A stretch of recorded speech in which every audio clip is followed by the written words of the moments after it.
Please can you tell me your name, job title and the organisation you work for? Hi, yes, I'm Mike Highfield.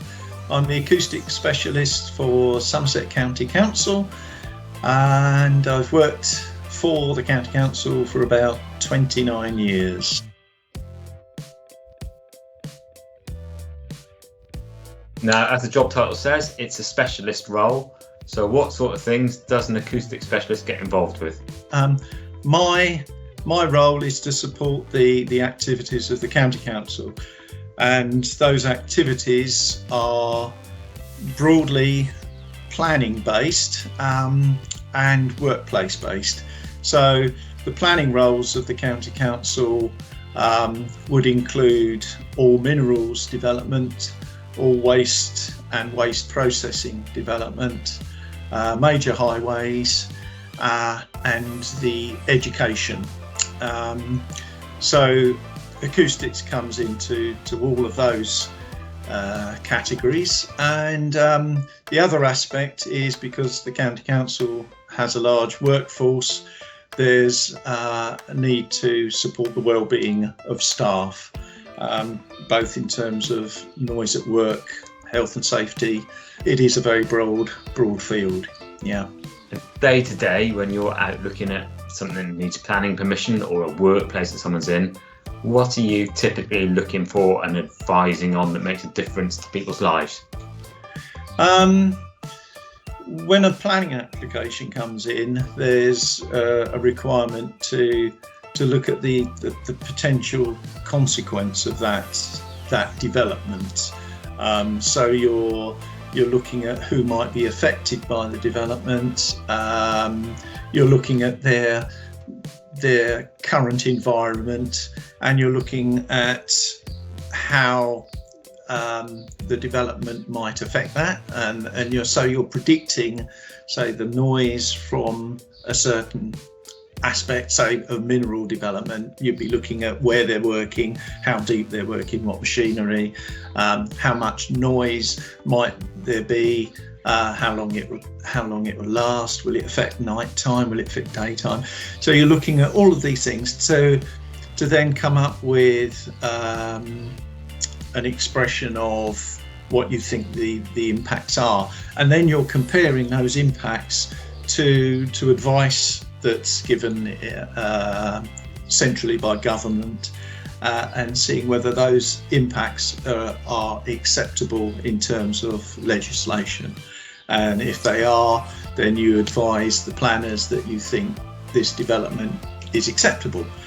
On the other hand, you might disagree with the applicant and say that these impacts are not acceptable, and either they go away and they make some changes to their proposal to make them acceptable, or the application is refused. And that has an impact then on the environment that we live and work in, and indeed whether some of these things happen or don't. So it has a big impact on people's lives ultimately. It does.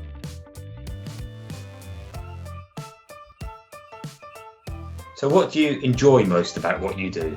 I enjoy the technical aspects of acoustics, and when I say acoustics, we're talking about noise and vibration. So I do work associated mainly with blast vibration, to do with quarrying, because most of the hard rock quarries use explosives to fragment the rock. So I enjoy the technical side of things, and I enjoy trying to put these technical points in a report, and really helping a planner sort of come to a decision, because they're trying to balance lots of different aspects of a development, say the ecology, the landscape, the highways. All of these things come together to give them the basis for a judgment whether they think that the application should be granted or not. So I'm just one piece in their jigsaw.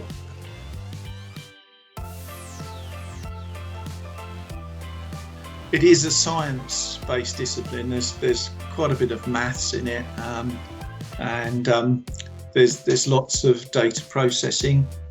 I'm always using Excel spreadsheets to simplify noise measurements. If I leave a noise analyzer in somebody's garden for a week, I'll come back and I'll have perhaps 1,000 data entries, which then I have to look at, say, and find statistical distributions of background noise. I may have to look for the curious moments of high noise and try and work out what the causes of those are. So my background is science-based, but when I left school I had no idea what I was going to do, and ended up, I think my degree was chemical physics and computing science, so I've not used chemical physics at all. The computing science has sort of come into it, but clearly what I'm doing now has developed really from my career choices. And one good thing about working for the county council was they provided me the opportunity to do a master's degree in acoustics. So by then I'd sort of decided, I like acoustics, and I wanted to know some more about it.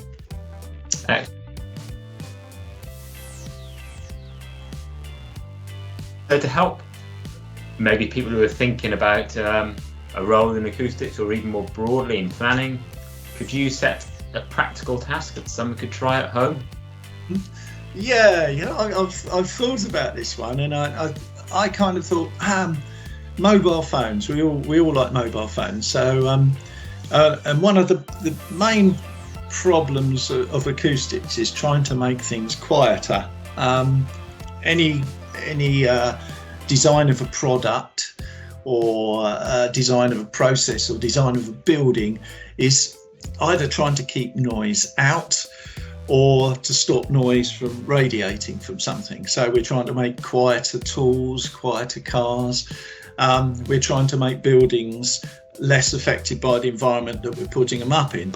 So this test was, if you had a mobile phone and you set, say, an alarm on it that was perhaps a high frequency, sort of like a tinkly type alarm, and then you could write down several things that you could put this mobile phone into and guess which one would be the best at reducing the noise from this mobile phone.